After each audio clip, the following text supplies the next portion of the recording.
Hello friend, स्वागत है आप सभी का अपने चैनल आज क्लास में। तो हम यहाँ पे लाइव आ चुके हैं। आप सभी बच्चे लाइव आ जाइए ताकि आज का जो क्लास है उसे शुरू किया जाए। और आज का क्लास काफी ज्यादा महत्वपूर्ण है क्योंकि आज के इस क्लास में सामाजिक विज्ञान के टॉप 150 ऑब्जेक्टिव प्रश्न पढ़ाएंगे जो आपके फाइनल बोर्ड परीक्षा 2025 के लिए बहुत ही ज्यादा इंपॉर्टेंट रहेगा। और इसमें से बहुत सारे प्रश्न आपके परीक्षा में लड़ते हुए नजर आएंगे, ये हमारा गारंटी है। तो जल्दी से आप सभी बच्चे यहाँ पे लाइव आ जाइए। और जो भी बच्चे वीडियो को लाइक नहीं किए हैं लाइक कर दीजिए। और चैनल को अभी तक आप सब्सक्राइब नहीं किए हैं, चैनल को सब्सक्राइब करके साथ में बेल आइकन को ऑल पे दबा लीजिए ताकि जब भी लाइव क्लास हो तो आपके पास नोटिफिकेशन पहुंचता रहे। तो चलिए, यहाँ पे बहुत सारे बच्चे लाइव आ चुके हैं। एक बार आप लोग कॉमेंट करके बता दीजिए कि क्या ऑडियो वीडियो आवाज सब क्लियर है। जल्दी से एक बार आप लोग बता दीजिए। बहुत ही बढ़िया। दीपू, संत, नीतीश, बिट्टू, बहुत ही बढ़िया। निखिल, निषाद, पूजा झा, बहुत ही बढ़िया। सभी बच्चे जल्दी से एक बार आप लोग। झेलम भाई, बहुत ही बढ़िया। चलिए, लवली कुमारी, अंशु कुमारी, बहुत ही बढ़िया। चलिए, तो हमारे सभी प्यारे बच्चे यहाँ पे आ चुके हैं। क्लास को शुरू करते। काफी इंपॉर्टेंट हम लोग यहाँ पे 150 ऑब्जेक्टिव प्रश्न पढ़ेंगे। एकदम वीवीआई क्वेश्चन है, तो इसे आप लोग बिल्कुल एकदम ध्यान से पढ़िएगा। और इसमें से जो भी प्रश्न आपको याद नहीं होगा उसे आप लोग याद करने का कोशिश करिएगा। और अभी तक अगर आप लोग हमारे व्हाट्सएप ग्रुप में नहीं जुड़े हैं तो ये हमारा व्हाट्सएप नंबर है। इस पे आपको मैसेज करना है कि सर मुझे व्हाट्सएप ग्रुप में जोड़ दीजिए, तो इधर से लिंक जाएगा और आप सभी बच्चे लिंक को दबा के ज्वाइन हो जाइएगा। तो चलिए क्लास को शुरू किया जाए। जल्दी से एक बार आप लोग कमेंट करके बता दीजिए यस गुरुजी, क्लास को यहां पे शुरू किया जाए। जल्दी से एक बार आप लोग यहां पे कमेंट करके सभी बच्चे बताएंगे। और जो भी बच्चे जुड़े हैं प्लीज आप लोग वीडियो को एक बार आप लोग जरूर लाइक कर देंगे। सभी बच्चे क्या करेंगे, वीडियो को एक बार आप लोग जरूर लाइक कर दीजिए और अपने दोस्तों के पास शेयर जरूर कर दीजिए। बहुत ही बढ़िया। तो चलिए क्लास को हम शुरू करते हैं। बहुत ही इंपॉर्टेंट क्वेश्चन है, तो प्लीज आप लोग एकदम शुरू से लेकर अंत तक देखिएगा। पहला नंबर क्वेश्चन यहाँ पे देखिए कि नेपा नगर किस उद्योग के लिए प्रसिद्ध है। अब आपको बताना है कि जो नेपा नगर है मध्य प्रदेश में है, ये जो नेपा नगर है ये किसके लिए प्रसिद्ध है यानी फेमस है। तो आपको याद रखना है कि जो नेपा नगर है ना, यहाँ पे आपको याद रखना है अखबारी कागज बनता है। यानी जो अखबार न्यूज़पेपर होता है ना, न्यूज जो होता है न्यूज़पेपर, उसका पेपर कहां पे बनता है तो उसका पेपर बनता है नेपा नगर में। इसे आप लोग याद रखिएगा, इंपोर्टेंट क्वेश्चन है, बोर्ड एग्जाम में आता है कि नेपा नगर किस उद्योग के लिए प्रसिद्ध है, तो आपको याद रखना है अखबारी कागज के लिए। अगला क्वेश्चन आप लोग देखिए। अगला जो क्वेश्चन है कि Tata iron and steel company की स्थापना कब की गई। तो Tata iron and steel company का स्थापना कब किया गया था, तो आपको याद रखना है 1907 में Tata iron and steel company का स्थापना किया गया था। इसे आप लोग याद रखिएगा। एक क्वेश्चन यहां से बोर्ड एग्जाम में आता है कि भारत की पहली लौह इस्पात कंपनी कौन सी। अगर ऐसे क्वेश्चन करके आएगा कि भारत की पहली लौह इस्पात कंपनी कौन सी है, तो आपको याद रखना है Tata iron and steel company. जो Tata iron and steel company है भारत की पहली लौह इस्पात कंपनी है। जिसका स्थापना कब हुआ, तो जिसका स्थापना हुआ था 1907 में। इसे आपको याद रखना है, महत्वपूर्ण है। अगला क्वेश्चन आप लोग देखिए। अगला जो क्वेश्चन है यहाँ पे 3 नंबर के निम्नांकित में से कौन सा उद्योग कृषि पर आधारित है। अब यहाँ पे आपको बताना है कि वो कौन सा उद्योग है जो कृषि पे आधारित है, यानी जिसमें कृषि पे आधारित नहीं है। यहां पे आपको बताना है वो कौन सा उद्योग है जो कृषि पे आधारित नहीं है। तो देखिए, सूती वस्त्र बनता है कपास से। कपास कौन उगाता है, किसान उगाता है, तो ये कृषि पे आधारित है। चीनी बनता है आपको याद रखना है ईख से, और ईख कौन उगाता है, किसान उगाता है, तो ये भी कृषि पे है। जो जूट वस्त्र होता है ना, तो जो जूट होते हैं वो आपको याद नहीं किसान उगाते हैं, तो इसमें भी मतलब कृषि आता है। लेकिन जो सीमेंट होता है ना, ये किससे बनता है, ये भी बोर्ड एग्जाम में पूछता है कि जो सीमेंट होता है ये किससे बनता है। तो सीमेंट बाबू किससे बनता है, तो सीमेंट बनता है चूना पत्थर से, और चूना पत्थर पहाड़ों से निकलता है। इसमें कृषि का कोई भी मतलब योगदान नहीं है, इसे आपको याद रखना है। तो जब भी क्वेश्चन पूछेगा कि निम्नांकित में से कौन सा उद्योग कृषि पे आधारित नहीं है, तो आपको याद रखना है सीमेंट उद्योग। जो सीमेंट उद्योग है ना, ये कृषि पे आधारित नहीं है, इसे आपको याद रखना है। अगला क्वेश्चन आप लोग देखिए। 4 नंबर की निम्नलिखित में से कौन छोटे पैमाने का उद्योग है। अब इसमें से आपको बताना है जो वो कौन सा उद्योग है जो एकदम छोटे पैमाने का उद्योग है, वहां पे बहुत ही कम पैमाने पे वस्तुओं का उत्पादित होता है। तो आपको याद रखना है खिलौना उद्योग। जो खिलौना उद्योग है ना, ये सबसे छोटे पैमाने का उद्योग है। यहां पे सबसे कम उत्पादन होता है, इसे आपको याद रखना है। खिलौना ज्यादा मार्केट में बिकता भी नहीं है, और आपको याद रखना है खिलौना जो फैक्ट्री होता है इसका उत्पादन कम होता है। इसे आपको याद नहीं, ये छोटे पैमाने का उद्योग है, इसे आप लोग याद रखिएगा, इंपॉर्टेंट क्वेश्चन है।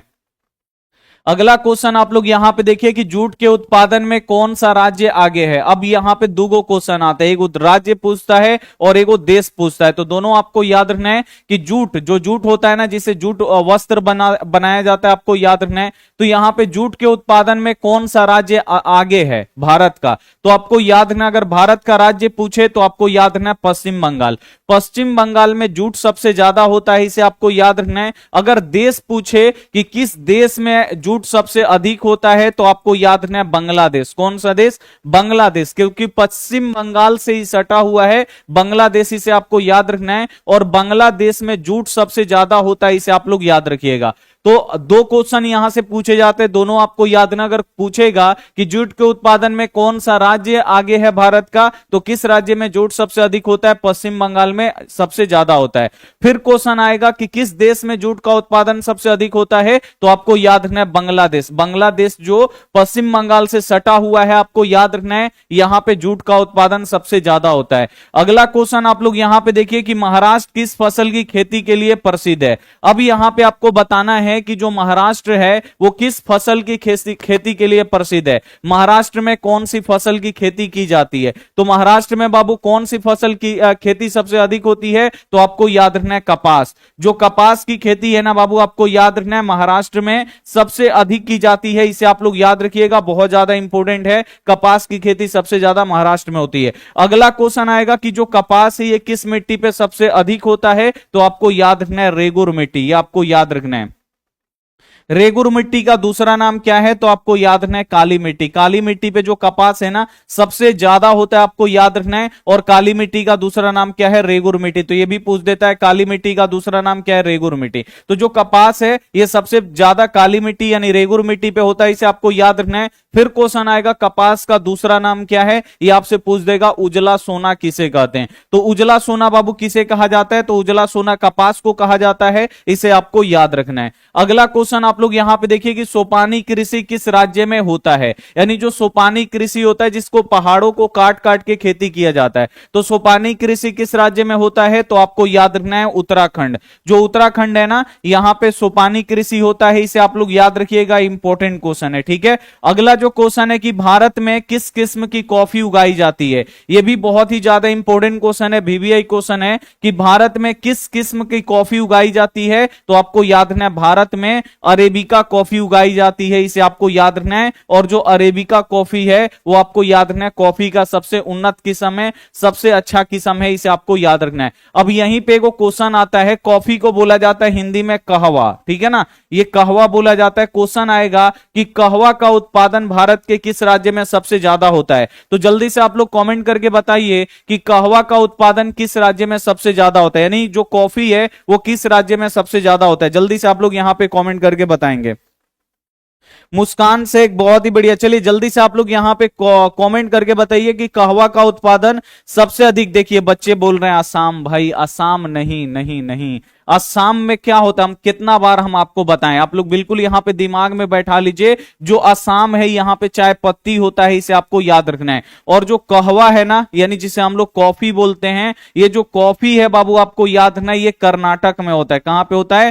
कर्नाटक में होता है, इसे आपको याद रखना है। जो कॉफी है ना ये कर्नाटक में सबसे ज्यादा होता है। तो चाय पत्ती होता है सबसे अधिक असम में, और कॉफी कहां पे होता है, तो ये कर्नाटक में होता है, इसे आप लोग याद रखिए, भूलिए नहीं, इसे आपको क्या रखना है 100% यहां पे याद रखना है। चलिए कर्नाटक, जो भी बच्चे कर्नाटक आंसर किए उनका एकदम 100% राइट हो जाएगा। अगला क्वेश्चन आप लोग यहां पे देखेंगे कि ऑपरेशन फ्लड संबंधित है, यानी जो ऑपरेशन फ्लड है इसका संबंध किससे है आपको बताना है। तो ऑपरेशन फ्लड का बाबू संबंध किससे है, तो आपको याद रखना है दूध से। ऑपरेशन फ्लड का संबंध किससे है, तो ऑपरेशन फ्लड का जो संबंध है वो दूध से है, इसे आपको याद रखना है। दूध में क्रांति लाया गया था, आपको याद रखना है, तो ऑपरेशन फ्लड का संबंध दूध से है। अब भी यहां पे क्वेश्चन आएगा कि श्वेत क्रांति का भी संबंध किससे है, तो श्वेत क्रांति का भी बाबू संबंध किससे है, तो श्वेत क्रांति भी बाबू दूध से ही संबंधित है, इसे आप लोग याद रखिएगा। अगला क्वेश्चन आएगा कि श्वेत क्रांति के जनक कौन है, यह भी बोर्ड एग्जाम में पूछता है कि श्वेत क्रांति के जनक कौन है, तो आपको याद रखना है वर्गीज कुरियन, नाम आपको याद रखना है। श्वेत क्रांति के जनक कौन है, तो श्वेत क्रांति के जनक है, नाम आपको याद रखना है वर्गीज कुरियन। अगला क्वेश्चन आप लोग यहां पे देखिए कि ऑपरेशन फ्लड योजना कब शुरू हुआ था। ये भी बहुत ज्यादा इंपॉर्टेंट क्वेश्चन है कि जो ऑपरेशन फ्लड योजना है ये कब शुरू हुआ था। यानी ऑपरेशन फ्लड का मतलब बाबू ये किससे संबंधित है, दूध के विकास से है, आपको याद रखना है, डेयरी विकास से है, आपको याद रखना है। और ऑपरेशन फ्लड योजना कब शुरू हुआ था, इंपॉर्टेंट क्वेश्चन है। तो ऑपरेशन फ्लड जो योजना है आपको याद रखना है 1970 के दशक में शुरू हुआ था, 1970 में शुरू हुआ था, इसे आप लोग याद रखिएगा। और ऑपरेशन फ्लड बाबू किससे संबंधित है, तो आपको याद रखना है दूध से है, इसे आपको याद रखना है। और श्वेत क्रांति का भी संबंध किससे है, दूध से है। और क्वेश्चन अगर आएगा कि श्वेत क्रांति के जनक कौन है, तो वर्गीज कुरियन है, इनका नाम आपको याद रखना है। अगला क्वेश्चन आप लोग देखिए बहुत ही ज्यादा इंपॉर्टेंट क्वेश्चन है कि हरित क्रांति के जनक कौन थे। एकदम वीवीआई क्वेश्चन है बोर्ड परीक्षा के लिए। तो हरित क्रांति के बाबू जनक कौन है, तो आप लोग बिल्कुल ध्यान से देखिए हरित क्रांति के जनक कौन है, एमएस स्वामीनाथन, नाम आपको याद रखना है। एमएस स्वामीनाथन जो है वो बाबू आपको याद रखना है, हरित क्रांति के क्या है बाबू, जनक हैं, इनका नाम आपको याद रखना है, ठीक है ना। अगला जो क्वेश्चन आएगा कि ये सुंदरलाल बहुगुणा कौन है, तो आपको याद है चिपको आंदोलन के अग्रणी नेता थे। क्वेश्चन बोर्ड एग्जाम में आता है कि चिपको आंदोलन के अग्रणी नेता कौन थे, तो चिपको आंदोलन के अग्रणी नेता कौन थे बाबू, सुंदरलाल बहुगुणा। इनका भी नाम आपको याद रखना है कि जो सुंदरलाल बहुगुणा है ये चिपको आंदोलन के अग्रणी नेता है, आपको याद रखना है, ठीक है। मेधा पाटेकर कौन है बाबू, इनका नाम आपको याद होना चाहिए। मेधा पाटेकर कौन है, तो आपको याद रखना है नर्मदा बचाओ आंदोलन। नर्मदा बचाओ आंदोलन किसने चलाया था, तो नर्मदा बचाओ आंदोलन आपको याद रखना है मेधा पाटेकर ने चलाया। तो तीनों आपका क्लियर हुआ, तीनों के तीनों इंपॉर्टेंट क्वेश्चन है कि हरित क्रांति का संबंध किससे है, एमएस स्वामीनाथन से। यहां पे जो क्वेश्चन आता है आपको याद रखना है कि जो सुंदरलाल बहुगुणा है इनका किससे है, तो ये चिपको आंदोलन से संबंधित है, आपको याद रखना है। और जो मेधा पाटेकर हैं आपको याद रखना है नर्मदा बचाओ आंदोलन ये चलाई थी। अगला क्वेश्चन देखिए, अगला क्वेश्चन वही है कि चिपको आंदोलन के अग्रणी नेता कौन थे। यानी जो चिपको आंदोलन में क्या किया गया था, तो आपको याद रखना है चिपको आंदोलन में पेड़ों को बचाया गया था। पेड़ों से चिपक के उस जब लोग पेड़ के मतलब जो ठेकेदार आते थे वृक्षों को काटने के लिए, तो वहां की स्थानीय महिला पेड़ों से चिपक के आंदोलन करती थी और पेड़ों को काटने से बचाती थी, ठीक है। तो जब भी क्वेश्चन आएगा कि चिपको आंदोलन के अग्रणी नेता कौन है, तो आपको याद रखना है सुंदरलाल बहुगुणा जो हैं ये चिपको आंदोलन के अग्रणी नेता हैं, इनका नाम आपको याद रखना है। अगला जो क्वेश्चन है कि उजला सोना किसे कहा जाता है, इंपॉर्टेंट क्वेश्चन है, वीवीआई क्वेश्चन है बोर्ड एग्जाम के लिए कि उजला सोना किसे कहते हैं। तो उजला सोना बाबू किसे कहते हैं, तो आपको याद रखना है कि जो उजला सोना है ये हम बोलते हैं कपास को। जो कपास है ना इसे हम लोग उजला सोना बोलते हैं, इसे आपको याद रखना है।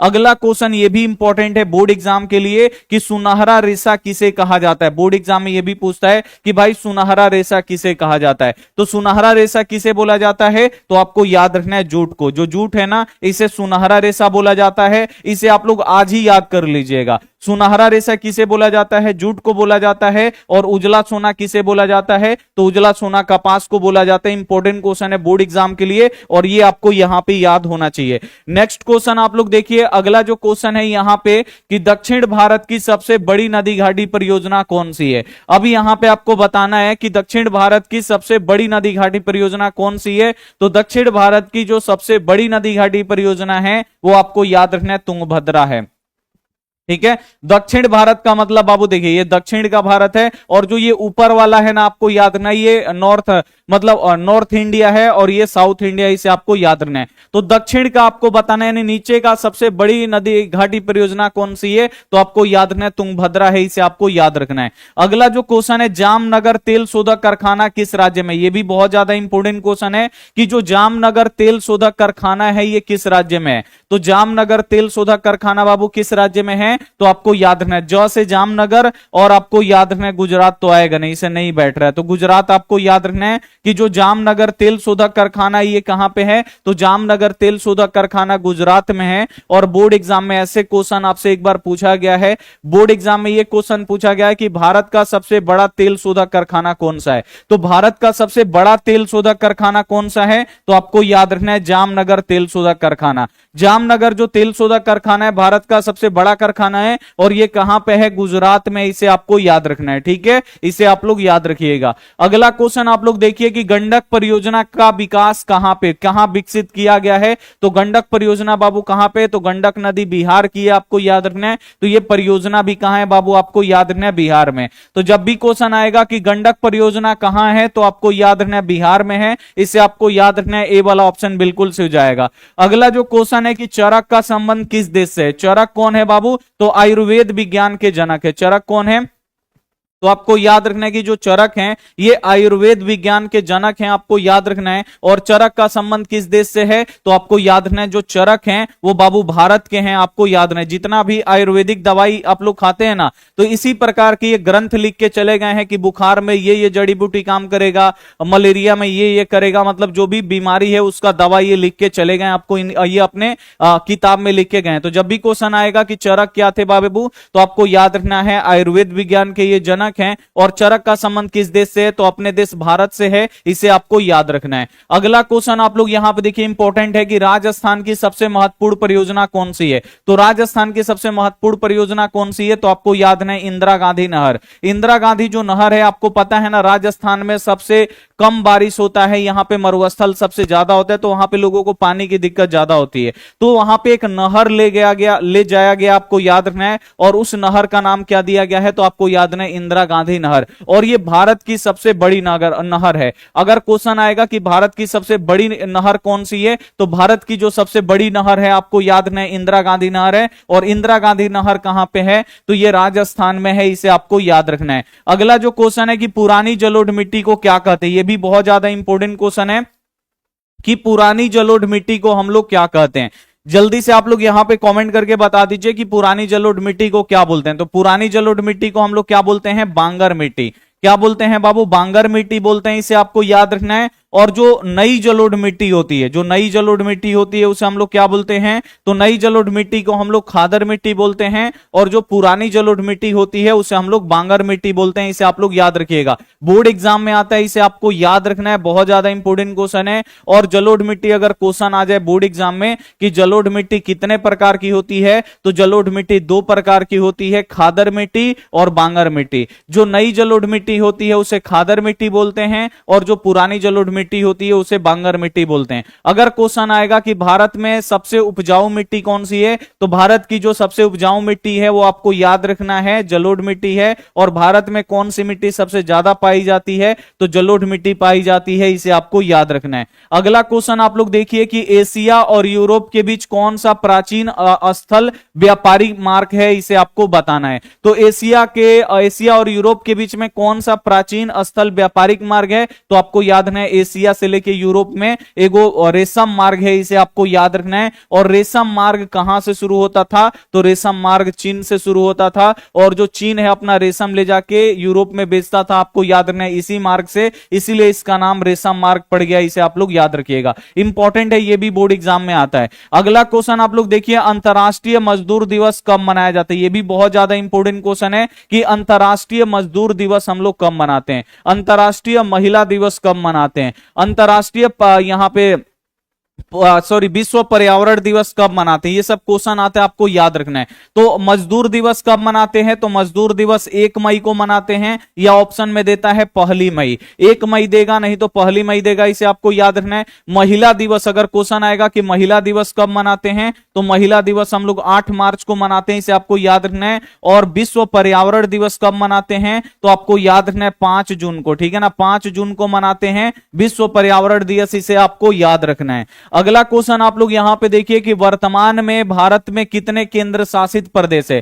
केंद्र शासित प्रदेश का मतलब क्या होता है कि वैसा क्षेत्र जिसपे राज किसका चलता है, केंद्र सरकार का चलता है, वहां पे सब चीज केंद्र सरकार के अनुसार होता है, उसे हम लोग बोलते हैं केंद्र शासित प्रदेश, ठीक है ना। तो वर्तमान में भारत में कितने केंद्र शासित प्रदेश हैं, तो वर्तमान में भारत में आपको याद रखना है 8 को केंद्र शासित प्रदेश है। अगर क्वेश्चन आएगा कि भारत में टोटल कितने राज्य हैं, तो भारत में अगर राज्य की बात की जाए कि भारत में टोटल कितने राज्य हैं, तो भारत में 28 गो राज्य, इसे आपको याद रखना है। यह भी क्वेश्चन पूछता है कि बिहार में कितना जिला है, तो अगर क्वेश्चन पूछ दे कि बिहार में कितना जिला है, तो आपको याद रखना है बिहार में टोटल 38 गो जिला है। तो ये आपको याद रखना है। वर्तमान में भारत में कितने केंद्र शासित प्रदेश हैं, 8 गो। भारत में कितने राज्य हैं, 28 गो राज्य हैं। और बिहार में जिला कितना है, तो 38 गो है। इसे आपको याद रखना है। अगला क्वेश्चन आप लोग यहां पे देखिए, सूचना के अधिकार संबंधित कानून कब पारित हुआ। यह भी बहुत ज्यादा इंपॉर्टेंट क्वेश्चन है कि सूचना के अधिकार संबंधित कानून कब पारित हुआ। तो सूचना के अधिकार संबंधित कानून जो है बाबू, ये 2005 में पारित हुआ।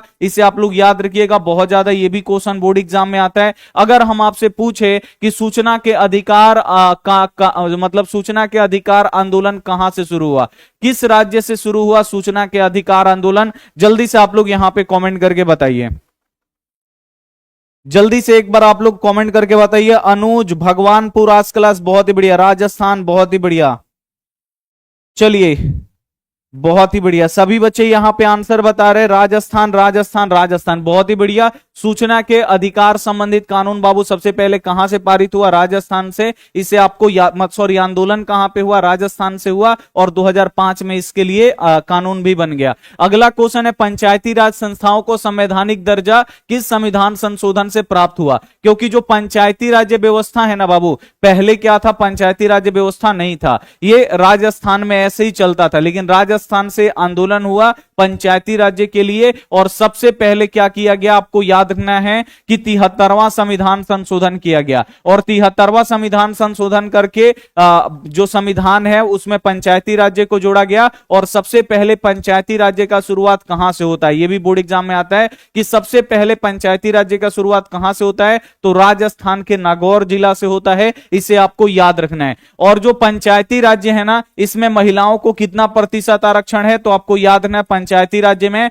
महिलाओं को 50% आरक्षण है। इसे आप लोग याद रखना है, इंपॉर्टेंट क्वेश्चन है। अगला क्वेश्चन आप लोग यहां पे देखिए कि भारत में लोकतंत्र की सफलता में सबसे बड़ी बाधा क्या है, यानी रुकावट। बाधा का मतलब होता है रुकावट। तो भारत के लोकतंत्र की सफलता में सबसे बाधा क्या है, सबसे बड़का बाधा क्या है, रुकावट क्या है, तो यहां पे लोग कम पढ़े लिखे हैं। और कम पढ़े लिखे होने के कारण जो करप्ट आदमी होते हैं, जो भ्रष्टाचारी नेता लोग होता है, वो लोग पैसा आके दे देता है और ये लोग चुपचाप से जाके वोट दे देता है लोग। तो इससे लोकतंत्र बाबू खतरा में पड़ जाता है। जो अगर नेता पैसा से वोट खरीद के जीतता है तो आगे काम नहीं करेगा, जो लोकतंत्र है वो असफल होने लगता है। तो जब भी क्वेश्चन आएगा कि भारत में लोकतंत्र की असफलता का सबसे बड़ा कारण क्या है, तो आपको याद रखना है अशिक्षा। यानी यहां के लोग पढ़े लिखे नहीं है उतना, लोगों के बहकावे में वोट दे देते हैं, जिससे क्या होता है बाबू, लोकतंत्र की मतलब सफल नहीं हो पाता है। तो जब भी क्वेश्चन आएगा लोकतंत्र की सफलता की सबसे बड़ी बाधा क्या है, तो आपको याद रखना है। अगला क्वेश्चन आप लोग देखिए कि बिहार में रज्जू मार्ग कहां पे है। यह भी क्वेश्चन आता है बोर्ड एग्जाम में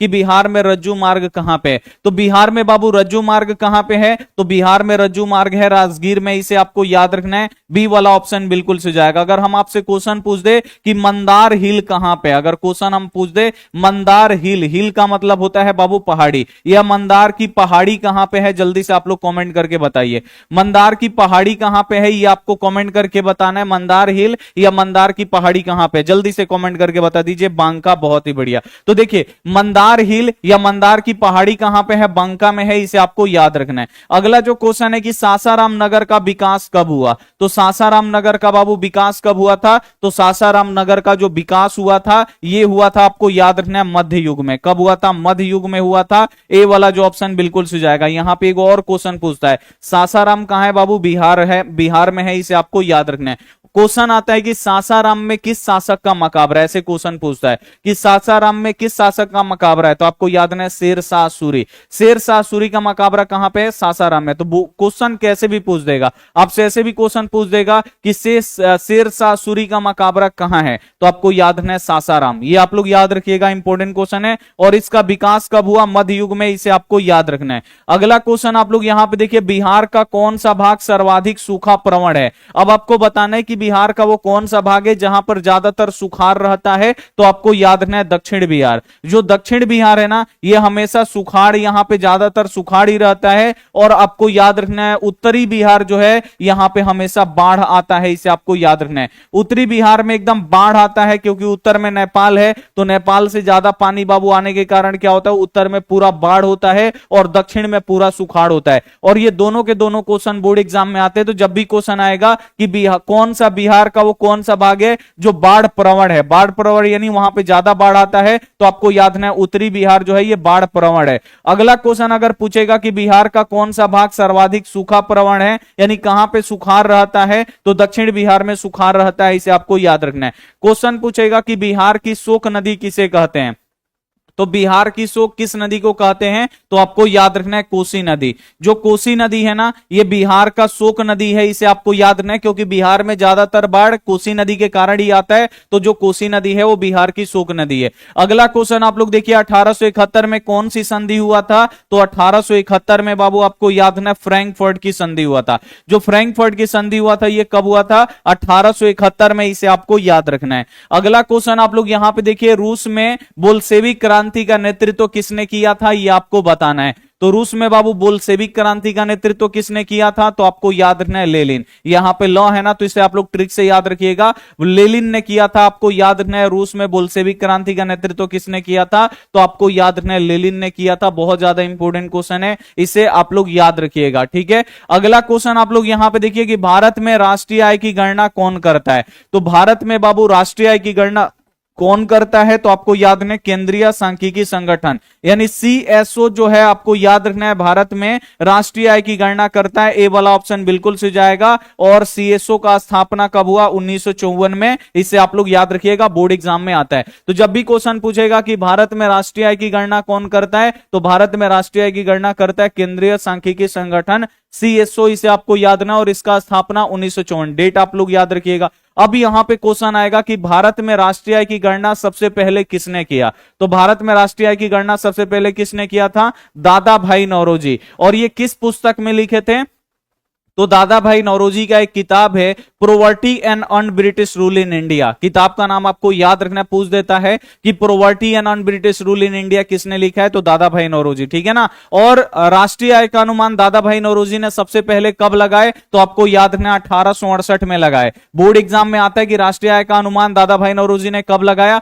1868 में, इसे आपको याद रखना है। फिर आपसे बोर्ड एग्जाम में यह पूछता है कि आप बताइए कि दादा भाई नौरोजी ने प्रति व्यक्ति आय निकाले थे, तो कितना रुपया प्रति व्यक्ति आय निकाले थे। जल्दी से आप लोग यहां पे कमेंट करके बताइए कि दादा भाई नौरोजी जो थे वो प्रति व्यक्ति आय कितना रुपया निकाले थे। बहुत ही बढ़िया बच्चे आंसर कर रहे हैं, 20, वाह बहुत ही बढ़िया। तो 20 रुपया निकाले थे, आपको याद रखना ये प्रति व्यक्ति आय निकाले थे, ठीक है ना। प्रति व्यक्ति आय को क्या बोलते हैं, प्रति व्यक्ति आय को क्या बोलते हैं, जल्दी से आप लोग, प्रति व्यक्ति आय का दूसरा नाम क्या है, जल्दी से आप लोग कमेंट करके बता दीजिए। बोर्ड एग्जाम में अगर पूछ देगा कि प्रति व्यक्ति आय का दूसरा नाम क्या है, तो आप लोग क्या जवाब दीजिएगा, जल्दी से एक बार आप लोग बता दीजिए।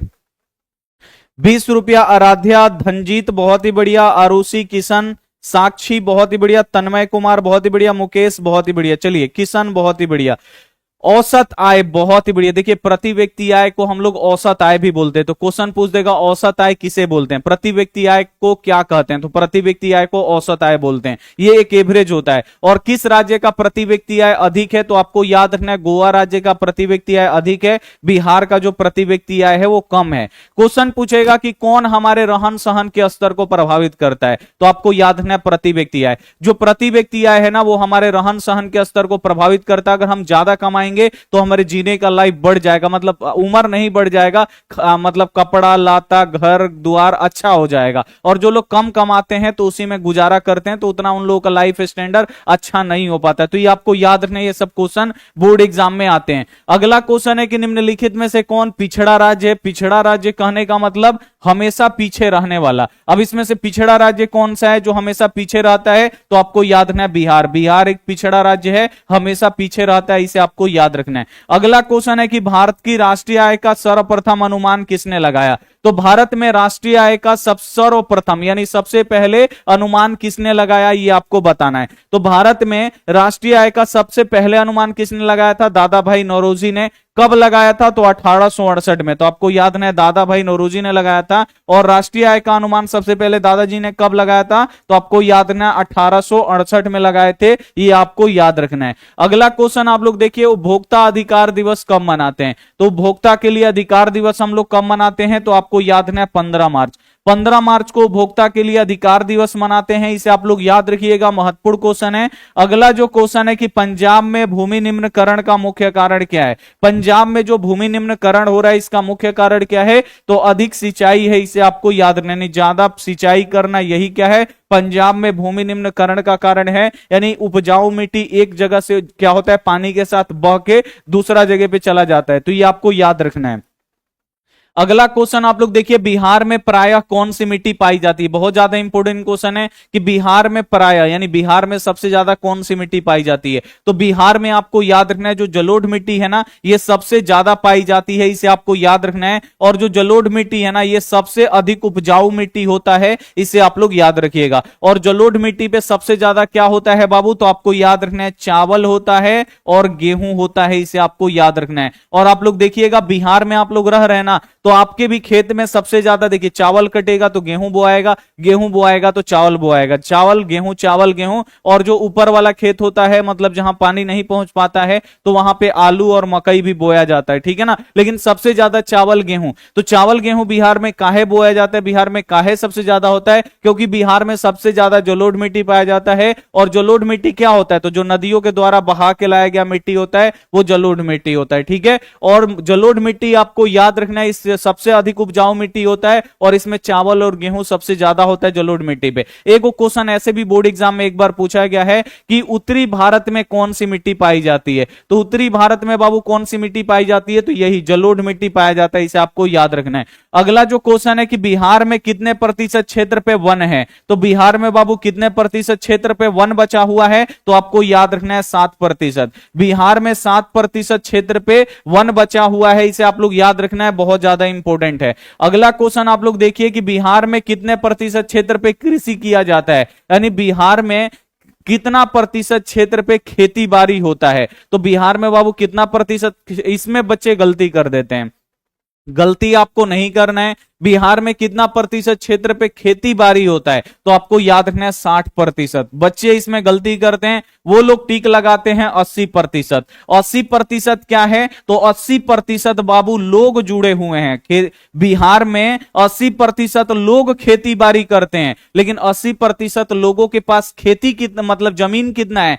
जिसमें खेती होता है, तो 80% लोगों के पास जो खेत है ना, वो 60% है, इसे आपको याद रखना है। 60% खेत है, आपको याद रखना है।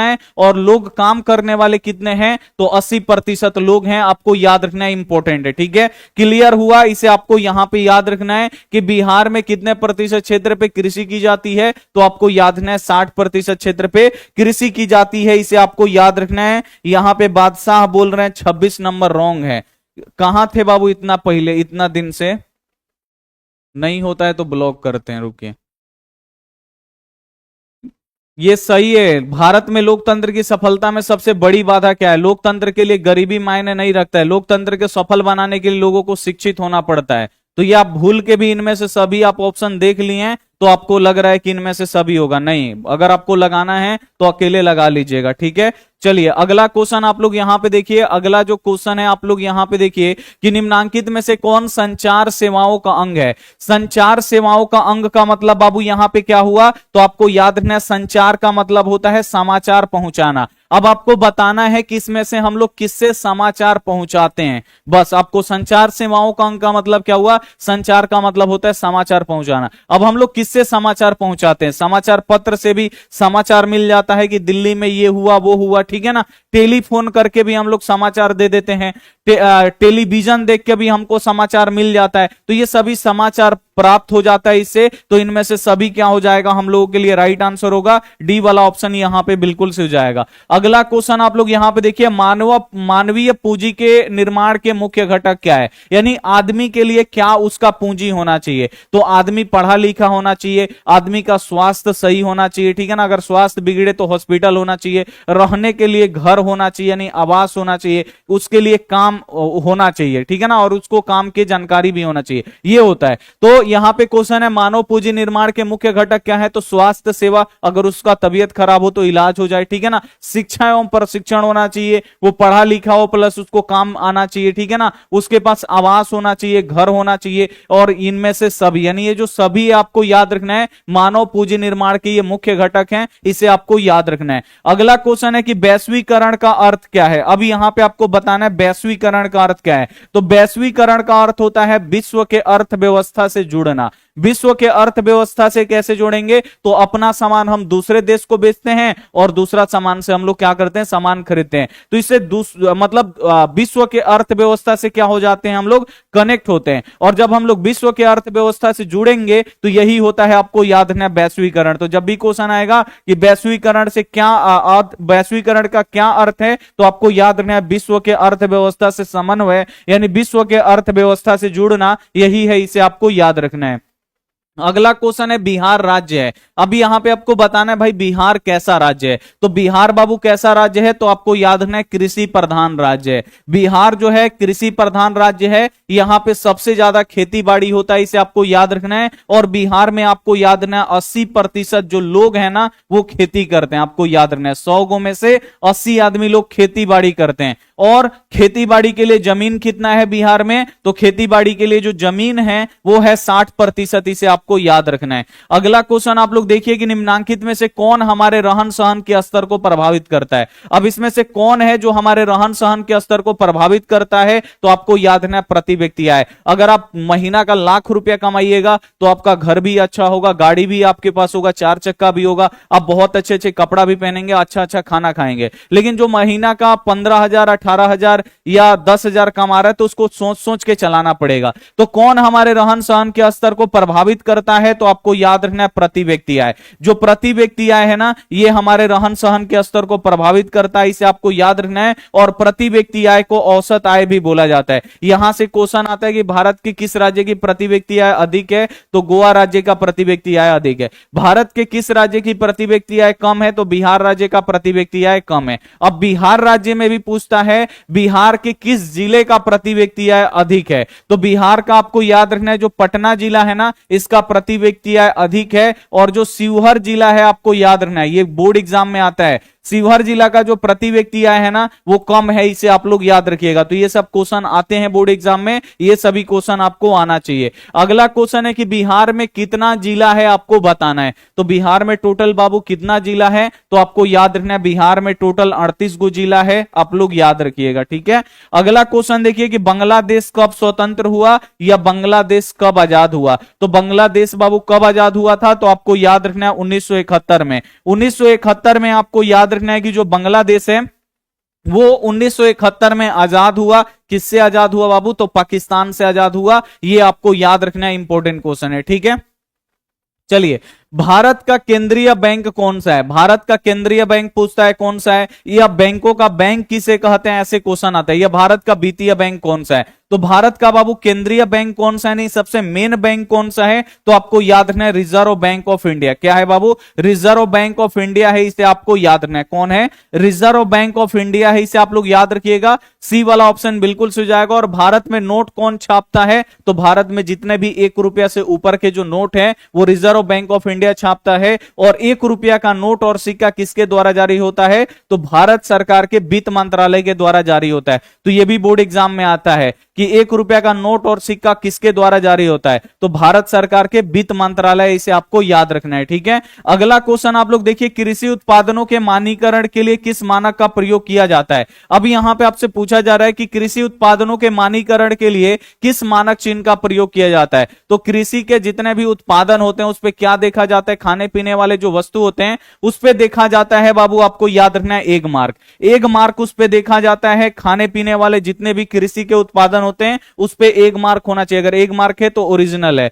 होल मार्क किस पे देखा जाता है, तो होल मार्क देखा जाता है सोने का गहना। ये सोने की शुद्धता को बताता है। अगर होल मार्क वाला सोना खरीदिएगा तो आपको महंगा भी मिलेगा और प्लस शुद्ध भी रहेगा, इसे आपको याद रखना है, ठीक है। अगला क्वेश्चन है कि तीन कठिया प्रणाली किस पर लागू की गई थी। तो तीन कठिया प्रणाली बाबू क्या होता था, तो जब जो किसान थे ना जिनके पास 20 कट्ठा जमीन था, तो 3 कट्ठा खेत पे आपको याद रखना है, 3 कट्ठा जो खेत है इस पे नील का खेती करवाया जाता था। और यही क्या है, 3 कठिया प्रणाली। प्रणाली। तो जब भी क्वेश्चन आएगा कि तिनकठिया प्रणाली किस पर लागू था, तो आपको याद रखना है किसानों पर लागू था। इसे आप लोग याद रखिएगा, बहुत ज्यादा इंपॉर्टेंट क्वेश्चन है, बोर्ड एग्जाम में आता है। ए वाला ऑप्शन बिल्कुल से जाएगा कि तिनकठिया प्रणाली किस पर लागू था, किसानों पर। अगला क्वेश्चन है, जालियांवाला बाग हत्याकांड की जांच के लिए सरकार ने किस समिति का गठन किया? तो जालियांवाला बाग हत्याकांड में आपको पता है ना, हजारों भारतीय लोगों को गोली मार दिया गया एक बार में, ठीक है। और इसके जांच के लिए बाबू किस समिति का गठन हुआ था? तो इसके जांच के लिए आपको याद रखना हंटर समिति का गठन हुआ था। इंपॉर्टेंट क्वेश्चन है कि जालियांवाला बाग का जो हत्याकांड हुआ था, इसके जांच के लिए किस समिति का गठन हुआ था? हंटर समिति का।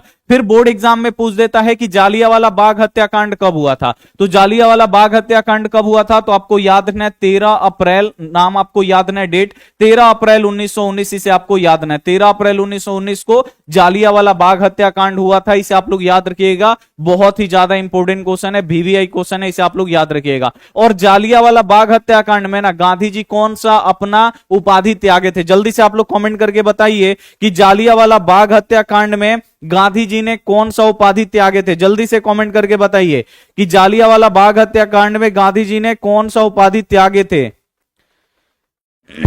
कैसरे हिंद, बहुत ही बढ़िया। गांधी जी जो है वो कैसरे हिंद की उपाधि त्याग दिए थे। और नाइट की उपाधि कौन त्यागे थे? तो नाइट का उपाधि त्यागे थे रविंद्रनाथ टैगोर। तो ये बोर्ड एग्जाम में आता है, इसे आप लोग याद रखिएगा। नाइट का उपाधि त्यागे थे रविंद्रनाथ टैगोर, और कैसरे हिंद की उपाधि कौन त्यागे थे? तो गांधी जी त्यागे थे, इसे आप लोग याद रखिएगा। अगला क्वेश्चन है, डॉक्टर राजेंद्र प्रसाद का जन्म स्थान कहां पे है? तो डॉक्टर राजेंद्र प्रसाद का बाबू जन्म स्थान कहां पे है? तो ये आपको याद रखना है। डॉक्टर राजेंद्र प्रसाद का जो जन्म स्थान है बिहार का सिवान जिला, इसे आपको याद रखना है। और डॉक्टर राजेंद्र प्रसाद कौन है बाबू? तो भारत के पहले राष्ट्रपति हैं, आपको याद रखना है। भारत के पहले राष्ट्रपति हैं और इनका जन्म स्थान कौन सा है? बिहार, इसे आप लोग याद रखिएगा। अगला जो क्वेश्चन है कि ककोलत जलप्रपात कहां पे है? तो ककोलत जलप्रपात बाबू कहां पे है? तो बिहार के नवादा जिला में है, इसे आपको याद रखना है। इंपॉर्टेंट क्वेश्चन है बोर्ड एग्जाम के लिए, इसे आप लोग याद रखिएगा कि ककोलत जलप्रपात बिहार के किस जिले में है?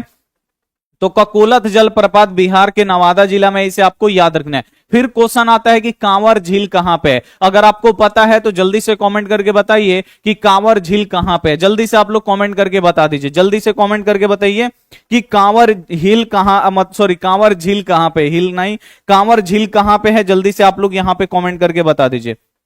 बेगूसराय, बहुत ही बढ़िया। चलिए बेगूसराय बच्चे बोल रहे हैं, बहुत ही बढ़िया। बेगूसराय जो है ना, बेगूसराय में कांवर झील है, इसे आप लोग याद रखिएगा। अगला जो क्वेश्चन है कि गठबंधन सरकार बनाने के लिए किस प्रकार की दलीय व्यवस्था की जरूरत है? तो गठबंधन सरकार बाबू किस में बनता है? एगो दल रहेगा तो नहीं बनेगा, दूगो दल रहेगा तो नहीं बनेगा, उसमें ज्यादा दल चाहिए। जैसे बिहार में मतलब बहुत सारा दल मिला के क्या होता है, गठबंधन की सरकार बनता है, ठीक है ना। तो जब भी क्वेश्चन आएगा कि गठबंधन की सरकार बनाने के लिए किस प्रकार की दलीय व्यवस्था की जरूरत पड़ती है, तो आपको याद रखना है बहुदलीय व्यवस्था, ठीक है ना। बहुदलीय व्यवस्था आपको याद रखना है। बहुदलीय व्यवस्था में क्या होता है? गठबंधन। अभी बिहार में क्या है? गठबंधन की सरकार है। किसकी किसकी सरकार है? तो बीजेपी प्लस यहां पे आपको याद रखना, बीजेपी अलग पार्टी है, जेडीयू अलग पार्टी है, और प्लस यहां पे एलजेपी भी है, यानी एलजेपी भी है, और जीतन राम मांझी का हम पार्टी भी है, शायद इनका पार्टी का नाम शायद हम है, ठीक है। तो बहुत सारे पार्टी मिल के अभी क्या कर रहे हैं बाबू? बिहार को चला रहे हैं, ठीक है ना।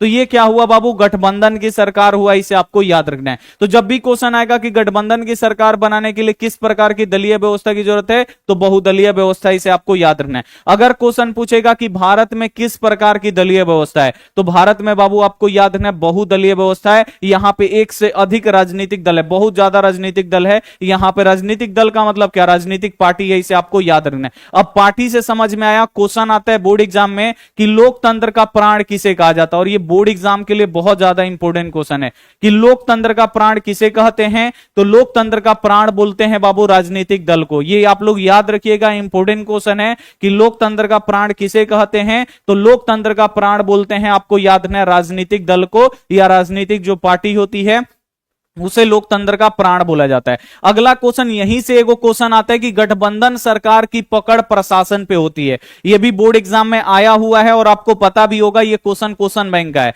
कि गठबंधन की सरकार की पकड़ प्रशासन पे कैसी होती है। तो गठबंधन की सरकार की पकड़ प्रशासन पे कैसा होता है, ढीला होता है, कमजोर होता है, इसे आप लोग याद रखिएगा। अगला जो क्वेश्चन है, भारतीय जनता पार्टी के प्रथम अध्यक्ष कौन है? तो भारतीय जनता पार्टी यानी बीजेपी का चुनाव चिन्ह क्या है? कमल का फूल है और इसका स्थापना कब हुआ था? 1980 में। ठीक है, ये सब आपको याद होना चाहिए। और इसके पहले अध्यक्ष कौन है? तो आपको याद रखना है अटल बिहारी वाजपेयी। जो अटल बिहारी वाजपेयी हैं, ये आपको याद रखना है, भारतीय जनता पार्टी के पहले अध्यक्ष हैं, इन्हें आपको याद रखना है। ठीक है, अगला क्वेश्चन देखिए, भारत में राष्ट्रीय आपातकाल की घोषणा कब हुई? तो भारत में राष्ट्रीय आपातकाल की घोषणा कब हुआ? तो आपको याद रखना है 1975 में। 1975 में आपातकाल की घोषणा किया गया था। बी वाला ऑप्शन यहां पे बिल्कुल से जाएगा, इंपॉर्टेंट है, इसे आप लोग याद रखिएगा। अगला जो क्वेश्चन है कि सुनामी का संबंध है, भाई ये क्वेश्चन बहुत बार बोर्ड एग्जाम में आया हुआ है कि सुनामी का संबंध किससे, सुनामी कहां पे आता है? तो जब समुद्र के तली में भूकंप आता है, जब समुद्र का जो जमीन है ना वो हिलता है तो पानी उछलने लगता है, और जो पानी है ना लहर बन के इतना तेज आता है बाहर की तरफ, उतने तेज ही अंदर की तरफ में जाता है, यही सुनामी है, इसे आपको याद रखना है। तो सुनामी का संबंध किससे है? तो सुनामी बाबू आपको याद रखना है समुद्र में आता है। किस में आता है? समुद्र में। सी वाला ऑप्शन बिल्कुल से जाएगा। अगर अगला क्वेश्चन यहीं से क्वेश्चन आता है कि सुनामी कैसे आता है, तो सुनामी कब आता है? तो जब समुद्र के तली में भूकंप आता है। ये आप लोग याद रखिएगा, इंपॉर्टेंट क्वेश्चन है बोर्ड एग्जाम के लिए कि सुनामी कब आता है? तो जब समुद्र के तली में भूकंप आता है तब सुनामी आता है, इसे आप लोग याद रखिएगा। अगला क्वेश्चन है कि मलबे के नीचे दबे हुए लोगों को पता लगाने के लिए किस यंत्र की मदद ली जाती है? तो मलबा के नीचे जो लोग दब जाते, जैसे घर गिर गया एक बार, ठीक है, उसमें लोग दब गए, तो क्या होगा? उसको जांच करने के लिए किससे देखते हैं हम लोग कि यहां पे आदमी है कि नहीं? तो वहां पे इंफ्रारेड कैमरा का प्रयोग होता है। किसका? इंफ्रारेड कैमरे की प्रयोग होता है, इसे आपको याद रखना। अगर क्वेश्चन आएगा कि भूकंप में किसका उपयोग होता है, तो भूकंप में क्या होता है? बड़े बड़े घर गिर जाते हैं, उसमें लोग दब जाते हैं,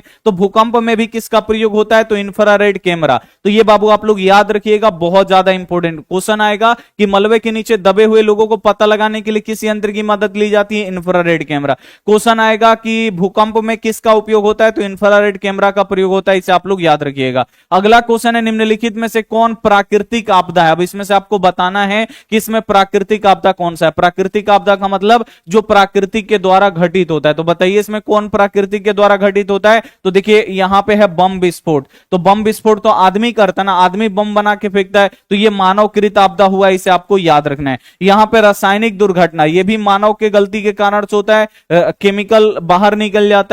भूकंप आना, देखिए भूकंप बाबू क्या है? तो भूकंप आपको याद रखना है, ये प्रकृति के द्वारा था, आदमी के बस का बात नहीं है कि वो भूकंप ला दे। तो भूकंप हो गया, बाढ़ हो गया, सुखाड़ हो गया, भूस्खलन हो गया, ये सब प्राकृतिक आपदा है। आग लगना बाबू, आग कौन लगाता है? तो आग मानव लगा देता है, मानव के गलती के कारण भी आग लगता है, शॉर्ट सर्किट भी होता है। तो ये सब आग लगना, बम विस्फोट, रासायनिक दुर्घटना, ये मानवकृत आपदा है। जबकि जो भूकंप है ये प्रकृति के द्वारा, भूकंप हो गया, बाढ़ हो गया, सुखाड़ हो गया, भूस्खलन हो गया, ठीक है ना, ये सब प्राकृतिक आपदा है, इसे आपको याद रखना है। अगला क्वेश्चन आप लोग देखिए, रिजर्व बैंक ऑफ इंडिया का स्थापना कब हुआ, आपको बताना है। तो रिजर्व बैंक ऑफ इंडिया कौन है बाबू? तो ये भारत का केंद्रीय बैंक है, जिसे आपको याद रखना है वित्तीय बैंक भी बोला जाता है। और इसका स्थापना कब हुआ था? 1 अप्रैल 1935 को, इसे आपको याद रखना है। अगर क्वेश्चन पूछ दे कि रिजर्व बैंक ऑफ इंडिया का मुख्यालय कहां पे है, तो रिजर्व बैंक ऑफ इंडिया का मुख्यालय मुंबई में है, इसे आप लोग याद रखिएगा। अगला क्वेश्चन देखिए कि भारत में पहली सूती मिल कहां पे स्थापित किया गया था।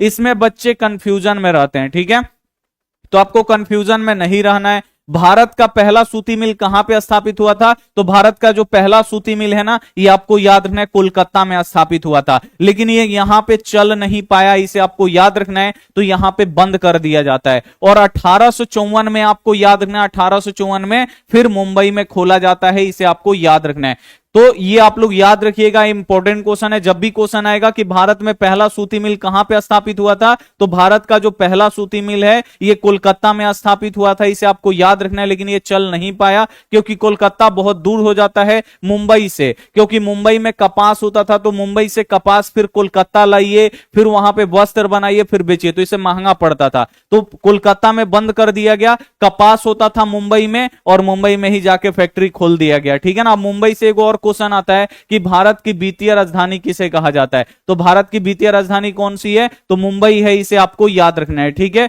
अगला क्वेश्चन देखिए, भारत छोड़ो आंदोलन का प्रसिद्ध नारा क्या था, तो भारत छोड़ो आंदोलन का बाबू प्रसिद्ध नारा क्या था, करो या मरो, इसे आपको याद रखना है। भारत छोड़ो आंदोलन का प्रसिद्ध नारा क्या था, तो भारत छोड़ो आंदोलन का जो प्रसिद्ध नारा था वो करो या मरो था, इसे आप लोग याद रखिएगा। अगला क्वेश्चन आप लोग देखिए कि समाजवादियों का बाइबिल किसे कहा जाता है, बहुत ज्यादा इंपॉर्टेंट क्वेश्चन है कि समाजवादियों का बाइबिल किसे कहा जाता है, जल्दी से कमेंट करके आंसर बताइए।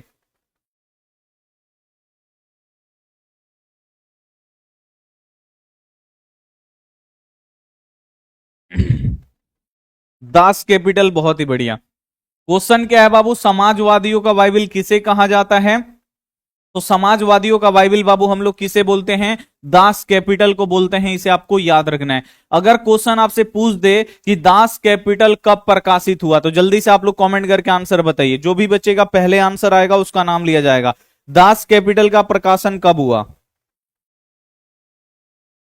1867, झेलम, बहुत ही बढ़िया, झेलम का सबसे पहले, उसके बाद आदित्य राज, बहुत ही बढ़िया, मन्नत शेख 1867, सोनी कुमारी, बहुत ही बढ़िया, चलिए, रणधीर, बहुत ही बढ़िया, चित्रलेखा, बहुत ही बढ़िया, नीति निशा कुमारी, बहुत ही बढ़िया, चलिए, चंदन भाई, बहुत ही बढ़िया, आर्य, बहुत ही बढ़िया। तो यहां पे देखिए आपको क्वेश्चन आता है ना, ये भी बोर्ड एग्जाम में, कि दास कैपिटल कब प्रकाशित हुआ, तो दास कैपिटल जो है ये 1868 में प्रकाशित हुआ था, इसे आप लोग याद रखिएगा। ठीक है ना, अगला क्वेश्चन आता है कम्युनिस्ट मैनिफेस्टो या कम्युनिस्ट घोषणा पत्र, ये किसने लिखा है, तो कम्युनिस्ट मैनिफेस्टो या कम्युनिस्ट घोषणा पत्र किसने लिखा है, तो आपको याद नहीं, दास कैपिटल किसने लिखा है, कार्ल मार्क्स लिखे हैं ना, तो कार्ल मार्क्स और एंजल्स, दो आदमी मिलकर लिखे हैं कम्युनिस्ट मैनिफेस्टो, इसे आपको याद रखना है, बोर्ड एग्जाम में आता है। ठीक है, अगला क्वेश्चन आप लोग देखिए, गांधी जी ने भारत में सत्याग्रह का प्रयोग कहां पे किए, तो गांधी जी भारत में सबसे पहले सत्याग्रह कहां पे किए थे, तो भारत में बाबू किए थे, आपको याद रखना है, बिहार के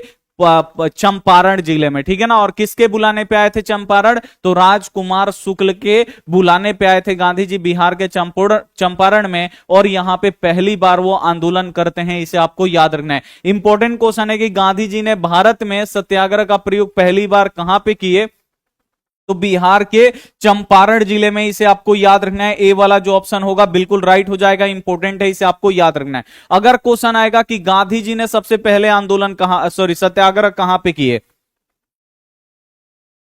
इसका राइट आंसर क्या होगा कि जो गांधी जी हैं ये सबसे पहले आंदोलन कहां, सॉरी क्या है यार, सत्याग्रह कहां पे किए, तो गांधी जी सबसे पहले बाबू सत्याग्रह कहां पे किए थे, जल्दी से आप लोग कमेंट करके बताइए। चीन, भाई चीन नहीं यार, देखिए इसी में ना बच्चे कंफ्यूजन में रहते हैं, इसको आपको बिल्कुल ध्यान से समझना है बाबू, इसको आप लोग बिल्कुल ध्यान समझिए। गांधी जी देखिए वकालत की पढ़ाई के लिए लंदन गए, लंदन से ये पढ़ लिए तो केस लड़ने के लिए साउथ अफ्रीका गए, साउथ अफ्रीका में ये टमटम गाड़ी में बैठे हुए थे, ठीक है ना, जो घोड़ा से खींचा जाता था, तो अंग्रेज आते हैं और इनका हाथ पकड़ के नीचे कर देते हैं और इनके जगह पे बैठ जाते हैं, और इनको कहां पे बैठा के ले जाया जाता है, तो जहां पे पैर रखने वाला जगह है ना, वहां पे इनको बैठा के ले जाया जाता है गांधी जी को। और सबसे पहले सत्याग्रह कहां पे किए थे, तो साउथ अफ्रीका यानी दक्षिण अफ्रीका में ही किए थे, इसे आपको याद रखना है। तो गांधी जी सबसे पहले, अगर क्वेश्चन आएगा कि गांधी जी सबसे पहले सत्याग्रह कहां पे किए, तो दक्षिण अफ्रीका में, इसे आपको याद रखना है। अगर क्वेश्चन आएगा कि गांधी जी भारत में, देखिए यहां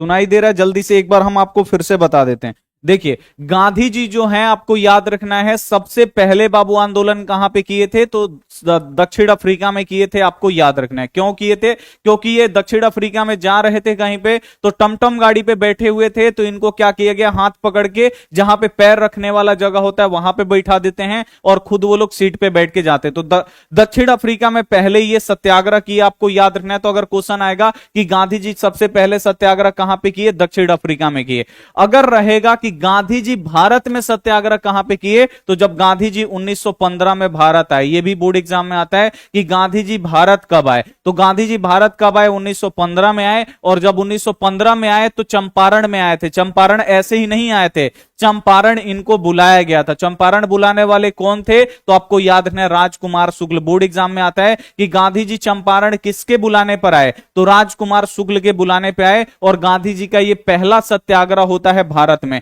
तो जब भी क्वेश्चन आएगा गांधी जी ने भारत में सत्याग्रह का पहला प्रयोग कहां पे किए थे, तो आपको याद रखना है चंपारण में। इसे आप लोग याद रखिएगा। अगला क्वेश्चन है कि मुद्रण का आविष्कार कहां पे हुआ। मुद्रण का मतलब होता है बाबू प्रिंटिंग, यानी छापना। मुद्रण का आविष्कार कहां पे हुआ सबसे पहले, यानी छपाई खाना का आविष्कार कहां पे हुआ, तो आपको याद रखना यह हुआ था चीन में। सबसे पहले छापखाना का आविष्कार कहां पे हुआ, चीन में। मुद्रण का शुरुआत हुआ आपको याद रखना है चीन में। जब भी अब आगे क्वेश्चन आता है कि कागज का आविष्कार कहां पे हुआ, तो कागज का भी आविष्कार चीन में हुआ था, आपको याद रखना है। फिर क्वेश्चन आता है कागज के नोट का आविष्कार कहां पे हुआ, तो कागज के नोट का भी आविष्कार कहां पे होता है, चीन में ही होता है। इसे आप लोग याद रखिएगा। अगला क्वेश्चन है कि भारत में सबसे लंबा बांध है। अब आपको बताना है भारत का सबसे लंबा बांध कौन सा है, तो भारत का सबसे लंबा सबसे बड़ा बांध कौन सा है, तो आपको याद रखना है हीराकुंड बांध।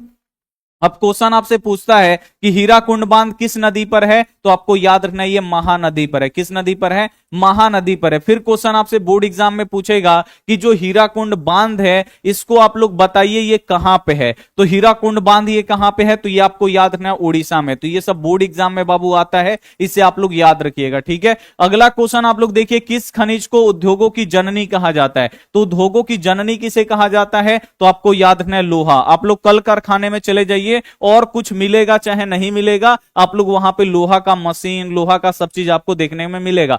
तो कल कारखानों के निर्माण में जो लोहा है ना वो अहम भूमिका निभाता है, इसीलिए जो लोहा है ये उद्योगों की जननी है। इसे आप लोग याद रखिएगा। किस राज्य में सर्वाधिक वन क्षेत्र है, यानी वो कौन सा भारत का राज्य है जहां पे जंगल सबसे ज्यादा है, तो आपको याद रखना है वो है मध्य प्रदेश। मध्य प्रदेश में आपको याद रखना है जंगल सबसे ज्यादा है, वन सबसे ज्यादा है, इसे आपको याद रखना है। अगला जो क्वेश्चन है, कहलगांव तापीय विद्युत परियोजना कहां पे है, तो कहलगांव बाबू कहां पे है, तो आपको याद रखना है भागलपुर में। ये आप लोग याद रखिएगा, बोर्ड एग्जाम में आता है कि कहलगांव तापीय विद्युत परियोजना कहां पे है, तो कहलगांव तापीय परियोजना भागलपुर में है। इसे आप लोग याद रखिएगा। अगला क्वेश्चन आता है आपके बोर्ड एग्जाम में, ये क्वेश्चन पूछता है कि कांटी तापीय विद्युत परियोजना कहां पे है, तो कांटी तापीय विद्युत परियोजना कहां पे है, तो ये मुजफ्फरपुर में है। इसे आपको याद रखना है। अगला क्वेश्चन है कि हिंद चीन में कलोन किन्हें कहा जाता था। यह भी बहुत ज्यादा इंपॉर्टेंट क्वेश्चन है कि जो हिंद चीन क्षेत्र है उसमें कलोन किसे कहते थे, तो हिंद चीन क्षेत्र में कलोन किसे कहा जाता था, तो आपको याद रखना है फ्रांसीसी नागरिकों को। जो फ्रांसीसी नागरिक थे ना उन्हें हिंद चीन में कलोन कहा जाता था। इसे आप लोग याद रखिएगा। अगला क्वेश्चन यहीं से बोर्ड एग्जाम में आता है कि हिंद चीन पहुंचने वाले प्रथम व्यापारी कौन थे, यानी सामान बेचने वाले। तो हिंद चीन क्षेत्र में पहुंचने वाले प्रथम व्यापारी कौन थे, तो पुर्तगाली थे। इसे आपको याद रखना है। फिर क्वेश्चन यही आता है कि भारत में पहुंचने वाले प्रथम व्यापारी कौन थे, तो भारत में भी पहुंचने वाले प्रथम व्यापारी कौन थे, पुर्तगाली ही थे। इसे आपको याद रखना है। अगला क्वेश्चन है कि युद्ध और शांति, जिसे इंग्लिश में देता है वार एंड पीस, किसने लिखा है, तो युद्ध और शांति यानी वार एंड जो पीस पुस्तक है इसको लिखने वाले कौन है आपको बताना है। तो युद्ध और शांति यानी वार एंड जो पीस है इसको कौन लिखे हैं, तो आपको याद रखना है टॉल्स्टॉय। और जो टॉल्स्टॉय हैं ये एक रूसी लेखक हैं, रूस के लेखक हैं। इसे आपको याद रखना। अब यहीं से रूस आया तो एगो क्वेश्चन और याद आ गया, साम्यवादी शासन का पहला प्रयोग कहां पे हुआ था, ये भी बोर्ड एग्जाम में आता है। तो समाजवादी या साम्यवादी शासन का पहला प्रयोग कौन सा हुआ, कहां पे हुआ था, रूस में हुआ था। अगर क्वेश्चन आएगा कि दुनिया का पहला साम्यवादी देश कौन सा है, तो दुनिया का पहला साम्यवादी देश रूस है। इसे आपको याद रखना है। अगला क्वेश्चन आप लोग यहां पे देखिए, विश्वव्यापी आर्थिक संकट किस वर्ष आरंभ हुआ, यानी विश्वव्यापी जो आर्थिक संकट है बाबू ये कब आया था, तो विश्वव्यापी आर्थिक संकट जो है आपको याद रखना 1929 में आया था। कब आया था, 1929 में विश्वव्यापी आर्थिक संकट आया था। इसे आपको याद रखना है। अगला जो क्वेश्चन है, अखिल भारतीय ट्रेड यूनियन कांग्रेस की स्थापना कब हुआ, तो AITUC बोलते हैं। अब देखिए ट्रेड यानी ये व्यापार से है, आपको याद रखना है। तो अखिल भारतीय ट्रेड यूनियन कांग्रेस की स्थापना कब हुआ था? तो 1885 पे टिक मत करिएगा, बच्चे 1885 पे टिक कर देते हैं।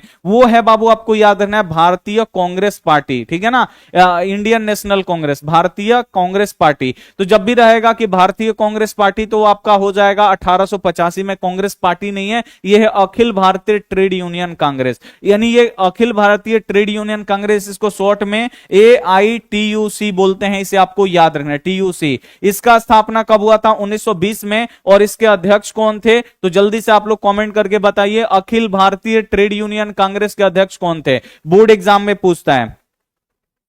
अखिल भारतीय ट्रेड यूनियन कांग्रेस के बाबू अध्यक्ष कौन थे? जल्दी से आप लोग यहां पे कमेंट करके बता दीजिए कौन थे।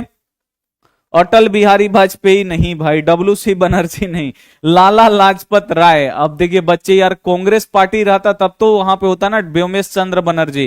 कांग्रेस पार्टी थोड़ी है ये कांग्रेस पार्टी है, नहीं, ये दूसरा चीज है, आपको याद ना, अखिल भारतीय ट्रेड यूनियन कांग्रेस, ठीक है। और अटल बिहारी वाजपेयी बाबू किसके अध्यक्ष हैं? तो आपको याद ना, बीजेपी पार्टी के पहले अध्यक्ष हैं, तो बीजेपी पार्टी के हैं। और WC बनर्जी कांग्रेस पार्टी के पहले अध्यक्ष है, लेकिन अखिल भारतीय ट्रेड यूनियन कांग्रेस ये अलग है। इसका स्थापना 1920 में हुआ था और इसके अध्यक्ष कौन है? तो लाला लाजपत राय हैं, आपको याद रखना। अगला क्वेश्चन है, नमक कानून तोड़ने के लिए गांधी जी ने कौन सा स्थान चुना?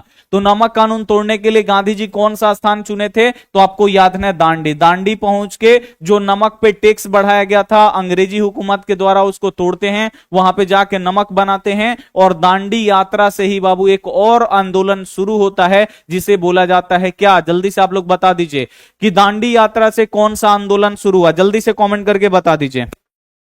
1930 दांडी यात्रा। बहुत ही, दांडी यात्रा से कौन सा शुरू हुआ? तो आपको याद रखना है असहयोग आंदोलन। बहुत ही बढ़िया, एक बच्चा बोला है काली, असहयोग, यानी तेजी में आंसर देने के लिए, ठीक है। तो असहयोग आंदोलन का शुरुआत बाबू कहां से हुआ था? तो यही दांडी यात्रा से, आपको याद रखना है। तो नमक कानून तोड़ने के लिए गांधी जी दांडी गए और दांडी यात्रा के दौरान नमक से इन्होंने पानी से नमक बनाया और नमक कानून तोड़े और यहीं से असहयोग आंदोलन शुरू किए। अगला क्वेश्चन है कि बंगाल का विभाजन कब हुआ? इंपॉर्टेंट है, बोर्ड एग्जाम में आता है कि बंगाल का विभाजन कब हुआ? तो बंगाल का जो विभाजन है ये 1905 में हुआ, इसे आप लोग याद रखिएगा। सी वाला ऑप्शन बिल्कुल सही जाएगा। क्वेश्चन आता है कि बंगाल का विभाजन किसने किया? तो लॉर्ड कर्जन, यानी कर्जा लेके आपको याद रखना है बंगाल का विभाजन हुआ। तो ऐसे आप लोग ट्रिक से याद रखिएगा कि बंगाल का विभाजन कब हुआ? तो लॉर्ड किसने किया? तो लॉर्ड कर्जन। और कब हुआ? तो 1905 में, इसे आपको याद रखना है। गोल घर का निर्माण कब हुआ? गोल घर बाबू का, इसका निर्माण कब हुआ? तो गोल घर बाबू कब बनाया गया? 1786। ये आपको याद रखना है, इंपॉर्टेंट क्वेश्चन है। गोल घर कहां पे है? तो ये पटना में है, इसे आपको याद रखना है। गोल घर जो है पटना में है और इसको बनाया कब गया? 1786 में। अगर बोर्ड एग्जाम में पूछ दे कि गोल घर जो है ये किस उद्देश्य से बनाया गया था, तो गोल घर जो पटना में है बाबू, ये काहे खातिर बनाया गया था? तो इसमें अनाज रखने के लिए। ये क्या था? अंग्रेजों का गोदाम था, इसे आपको याद रखना है। तो जब भी क्वेश्चन है गोल घर क्यों बनाया गया था, तो आपको याद रखना है अनाज रखने के लिए बनाया गया था, इसे आपको याद रखना है। अगला क्वेश्चन है कि भारत में महिलाओं के लिए 50% आरक्षण की व्यवस्था निम्नांकित में से किस संस्था में किया गया है? तो भारत में महिलाओं को 50% आरक्षण बाबू कहां पे दिया गया है? तो आपको याद रखना है पंचायती राज्य व्यवस्था में। पंचायती राज्य व्यवस्था में आपको याद रखना है जो महिलाएं हैं भारत की, उनको 50% आरक्षण दिया गया है, इसे आपको याद रखना है। अगला क्वेश्चन आप लोग देखिए, ग्राम पंचायत का कार्यकाल कितने वर्षों का होता है? पंचायत आप लोग जानते हैं ना, ग्राम पंचायत यानी आपको पता हो जाना चाहिए, जैसे मुखिया, सरपंच, ये सब आते हैं ग्राम पंचायत के अंतर्गत, आपको याद रखना है। तो ग्राम पंचायत का बाबू कार्यकाल कितने दिन का होता है? तो मुखिया भी 5 साल के लिए बनते हैं और जो सरपंच होते हैं सब लोग 5-5 साल के लिए ही बनता है, इसे आपको याद रखना है। तो जब भी क्वेश्चन आएगा कि ग्राम पंचायत का कार्यकाल कितने दिनों का होता है, तो आपको याद रखना है 5 सालों का। अब यहां पे क्वेश्चन आएगा कि बिहार में जो पंचायती राज्य है ये कितने स्तर का होता है? तो बिहार में जो बाबू पंचायती राज्य है ये कितनी स्तरीय है? तो बिहार में पंचायती जो राज्य है ये त्रिस्तरीय है, इसे आपको याद रखना है। त्रिस्तरीय का मतलब क्या होता है? 3 स्तरीय, इसे आप लोग याद रखिएगा। और भारत में मतदाता होने का आयु क्या है, यानी वोट देने का उम्र क्या है भारत में। तो जब आप लोग 18 साल के हो जाइएगा ना, तो आपका वोटिंग आईडी यानी वोटर आईडी कार्ड बन जाता है, आपको याद रखना है, और आप वोट देने के आपको अधिकार मिल जाता है। तो जब भी क्वेश्चन आएगा भारत में मतदाता होने का उम्र क्या है, तो भारत में मतदाता होने का जो उम्र है यानी वोट देने का आपको कब मिल जाएगा मतलब आपको अधिकार, तो 18 वर्ष के हो जाइएगा। तो अगला क्वेश्चन है कि झारखंड राज्य का गठन कब हुआ। तो जो झारखंड है ये बिहार से अलग होके बना नया राज्य, और जो झारखंड है बाबू ये कब बना, तो आपको याद रखना है 15 नवंबर 2000 को। बोर्ड एग्जाम में आता है, इसे आपको याद रखना है 15 नवंबर 2000 को झारखंड राज्य का गठन हुआ था। अगला क्वेश्चन आप लोग देखिए, भारत में पहला नगर निगम कहां बना। ये भी बोर्ड एग्जाम के लिए इंपॉर्टेंट है कि भारत में पहला नगर निगम बाबू कहां पे बना था, तो आपको याद रखना है मद्रास में। भारत का पहला नगर निगम मद्रास में बना था, आपको याद रखना है। और जो मद्रास है ना,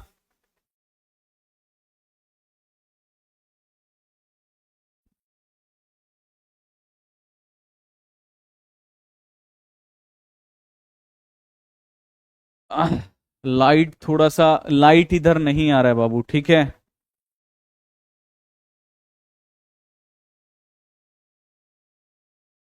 लाइट का थोड़ा सा प्रॉब्लम है, ठीक है, और उधर इंटर का भी क्लास चल रहा है, तो हम थोड़ा सा जल्दी जल्दी बाबू पढ़ा देते हैं। लाइट को बुझा के पढ़ाया जा रहा है, ठीक है।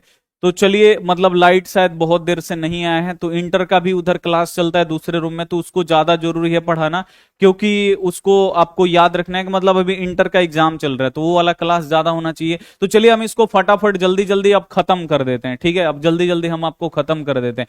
भारत का पहला नगर निगम बाबू कहां पे बना था, तो भारत का जो पहला नगर निगम बना था आपको याद रखना है चेन्नई यानी मद्रास में बना था। इसे आपको याद रखना है, बी वाला ऑप्शन बिल्कुल सही हो जाएगा। अगला जो क्वेश्चन है देखिए, मद्रास का नया नाम क्या है, चेन्नई है। अगला क्वेश्चन आप लोग देखिए, भारत में मतदाता होने का न्यूनतम आयु कितना है, तो भारत में मतदाता होने का यानी वोट देने का उम्र कब होता है, तो आपको याद रखना है 18 साल। अगर आप लोग 18 साल के हो जाइएगा तो भारत में आपको वोट देने का अधिकार मिल जाएगा। अगला क्वेश्चन है, लोकतंत्र का प्राण किसे कहा गया है, तो लोकतंत्र का प्राण बाबू किसे कहा जाता है, राजनीतिक दल को। एक एक क्वेश्चन इंपॉर्टेंट है, आपको याद रखना है कि लोकतंत्र का प्राण किसे कहा जाता है, तो राजनीतिक दल को। अगला क्वेश्चन देखिए, निम्नलिखित में से कौन रबी फसल है, तो आपको याद रखना है जो गेहूं होता है ना, ये रबी फसल होता है, इसे आपको याद रखना है। और जो धान होता है ना, ये आपका खरीफ फसल होता है, इसे आपको याद रखना है। अगला क्वेश्चन देखिए, पूर्व मध्य रेलवे का मुख्यालय कहां पे स्थित है, तो पूर्व मध्य रेलवे का मुख्यालय आपको याद रखना है बिहार के हाजीपुर में है, ठीक है ना। अगर क्वेश्चन आएगा कि बिहार में एकमात्र रेलवे का मुख्यालय कौन सा है, तो बिहार में एकमात्र रेलवे का मुख्यालय हाजीपुर है, इसे आपको याद रखना है। अगला क्वेश्चन आप लोग देखिए, बिहार का शोक किस नदी को कहते हैं, थोड़ा सा फास्ट आप लोग पढ़ लीजिए, ठीक है ना। तो बिहार का शोक बाबू किसे बोलते हैं, तो बिहार का शोक है कोसी नदी। पश्चिम बंगाल का शोक कौन सा है, दामोदर नदी। और असम का शोक कौन सा है, तो आपको याद रखना है ब्रह्मपुत्र नदी। अगला क्वेश्चन आप लोग देखिए, निम्नलिखित में से कौन कृषि पर आधारित नहीं है। अब आपको बताना है कौन है इस पे कृषि पर आधारित नहीं है, तो आपको याद रखना है सीमेंट उद्योग। जो सीमेंट है ना, ये किससे बनता है, चूना पत्थर से बनता है। लेकिन कागज किससे बनता है, तो ये एक विशेष प्रकार के वृक्ष से बनता है, आपको याद रखना है। जो कागज होता है ना, ये वृक्ष से बनता है, यानी पेड़ पौधों से बनता है, इसे आपको याद रखना है। अगला क्वेश्चन है, लौह अयस्क है, लौह अयस्क कैसा है, नवीकरणीय की अनवीकरणीय। तो जो लौह अयस्क है ना, आपको याद रखना है, लोहा जमीन से निकलता है, सोना भी जमीन से निकलता है, कोयला भी जमीन से निकलता है, और जमीन में ये सीमित है, निकालते जाएंगे, एक दिन खत्म हो जाएगा। और जब एक दिन खत्म हो जाएगा बाबू, आपको याद रखना है, तो फिर इसे हम लोग दोबारा नहीं बना सकते। तो ये लोहा जमीन से निकलता है, तो ये अनवीकरणीय संसाधन हुआ, बी वाला ऑप्शन राइट हो जाएगा। अगला क्वेश्चन है, प्राकृतिक गैस पाई जाती है, प्राकृतिक गैस किसके साथ पाया जाता है,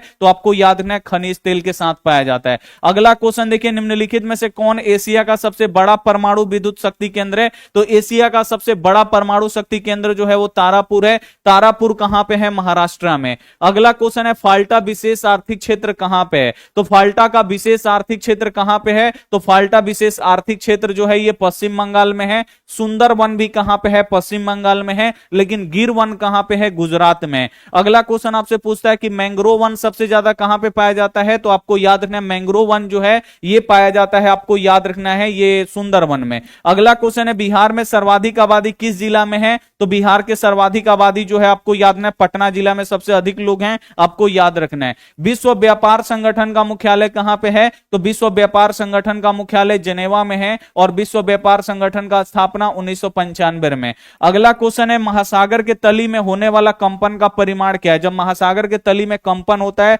तो क्या होता है बाबू? तो आपको याद रखना है, सुनामी आता है। अगला क्वेश्चन देखिए, मानव जनित आपदा है, मानव के द्वारा आने वाला आपदा मानव जनित आपदा होता है। तो आतंकवाद मानव फैलाते हैं ना, तो यह मानव जनित आपदा हुआ, इसे आपको याद रखना है। भारत में योजना आयोग का गठन कब हुआ? तो भारत में योजना आयोग का जो गठन हुआ 15 मार्च 1950 में भारत का में योजना आयोग का गठन हुआ। भारत की वित्तीय राजधानी कौन सी है? तो भारत की जो वित्तीय राजधानी है यह मुंबई है, इसे आप लोग याद रखिएगा। अगला क्वेश्चन है, निम्नलिखित में से कौन नई आर्थिक नीति का अंग नहीं है? तो नई आर्थिक नीति में आपको याद रखना है निजीकरण, उदारीकरण और वैश्वीकरण, इसको जोड़ा गया है, लेकिन राष्ट्रीयकरण को नहीं जोड़ा गया है, इसे आप लोग याद रखिएगा। अगला क्वेश्चन देखिए, भारत की आर्थिक व्यवस्था कैसी है? भारत में किस प्रकार की अर्थव्यवस्था पाई जाती है? तो भारत में आपको याद रखना मिश्रित अर्थव्यवस्था पाई जाती है। डी वाला ऑप्शन बिल्कुल से हो जाएगा। अगला क्वेश्चन है, विकसित देशों की कार्यशील जनसंख्या का अधिकांश भाग संलग्न है। तो विकसित देश यानी जहां पे विकास हो गया है, तो वहां पे सबसे अधिक मतलब किस काम में सबसे ज्यादा लोग जुड़े हुए हैं? तो जो देश विकसित हो गया है, आपको याद रखना वहां पे तृतीय क्षेत्र में यानी सेवा क्षेत्र में सबसे ज्यादा, क्योंकि सबसे ज्यादा पैसा आता है सेवा क्षेत्र में, तो सेवा क्षेत्र में सबसे ज्यादा लगे होते हैं। अगला क्वेश्चन है, निम्नलिखित में से कौन छोटे पैमाने का उद्योग है? तो छोटे पैमाने का जो उद्योग है वो आपको याद रखना है खिलौना उद्योग। जो खिलौना उद्योग है ना,